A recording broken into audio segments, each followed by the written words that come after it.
So ano nga ba ang mga requirements para maging eligible dito sa ads on Reels?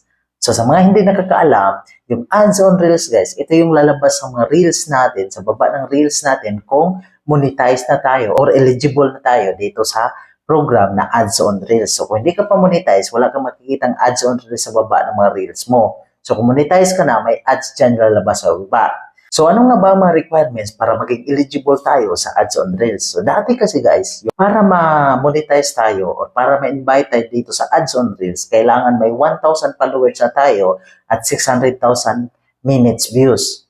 So ngayon guys, may konting pinagbago dito sa bagong update ni Facebook. So kailangan na tayo ma-invite dito sa program.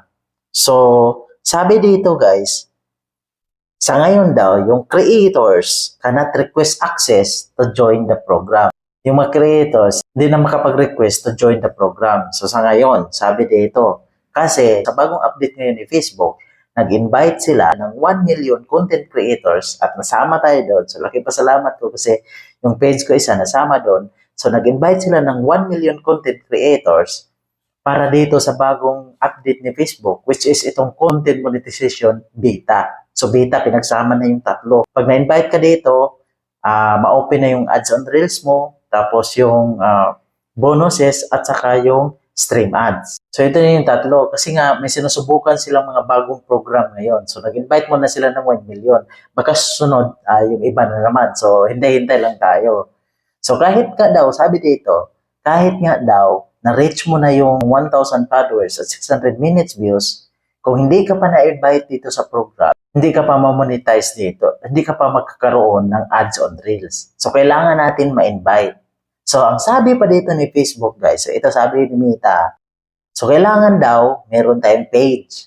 So, bagong page, okay lang yan. So, dapat din yung profile natin, sabi dito, dapat naka-professional mode. So, kailangan naka-professional mode yung mga profiles natin o kung gumagamit tayo ng profile. So, kung page gamit mo, so, dapat mag-upload ka lang din ng video doon sa page. Kahit bago man yan o luma mo ng page, so dapat mag-upload ka pa rin. Tapos sabi dito ni Meta, so dapat tayo walang violation. So dapat susundin natin yung mga policy ni Facebook. So ito yung Facebook Partner Monetization Policies and Content Monetization Policies. Kailangan natin hindi lumabag dyan sa mga policy ni Facebook.